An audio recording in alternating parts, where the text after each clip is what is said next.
22 सप्टेंबरपासून घटस्थापनेपासून 2 ऑक्टोबरपर्यंत दसऱ्यापर्यंत जो आपला नवरात्राचा महोत्सव आहे, नवरात्र महोत्सवाची घटस्थापनेपासून सुरुवात होणार आहे। त्या अनुषंगाने आई अंबाबाईचे दर्शन घेण्यासाठी देशभरातून जे लाखो भाविक येणार आहेत, त्या भाविकांना सेवा पुरवण्याच्या अनुषंगाने भाविकांचं दर्शन सुलभ व्हावं, त्या अनुषंगाने जी काही व्यवस्था देवस्थान समितीमार्फत, महानगरपालिकेमार्फत करण्यात आलेली आहे त्याची आज पाहणी मी एसपी साहेब, कमिशनर मॅडम, देवस्थान समितीचे सर्व कर्मचाऱ्यांनी, सर्व विभागाने आज आम्ही केलेली आहे।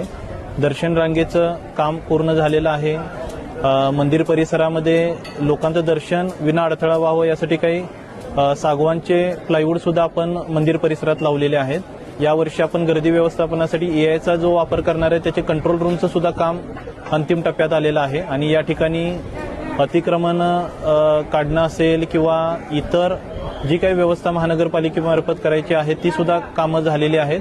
पोलीस प्रशासनाचं पूर्ण नियोजन गर्दी व्यवस्थापनाच्या दृष्टीने आणि लोकांच्या सुरक्षेच्या दृष्टीने भाविकांचं सुरक्षित दर्शन व्हावं त्या अनुषंगाने झालेलं आहे। तर पूर्ण जिल्हा प्रशासन आई अंबाबाईचा नवरात्र महोत्सव साजरा करण्याच्या अनुषंगाने आणि देशभरातून येणाऱ्या सर्व भाविकांचं स्वागत करण्यासाठी, त्यांचं दर्शन चांगल्या पद्धतीने व्हावं, दर्शनाचा अनुभव चांगला राहावा या अनुषंगाने सज्ज झालेला आहे आणि सर्व तयारी पूर्ण झालेली आहे।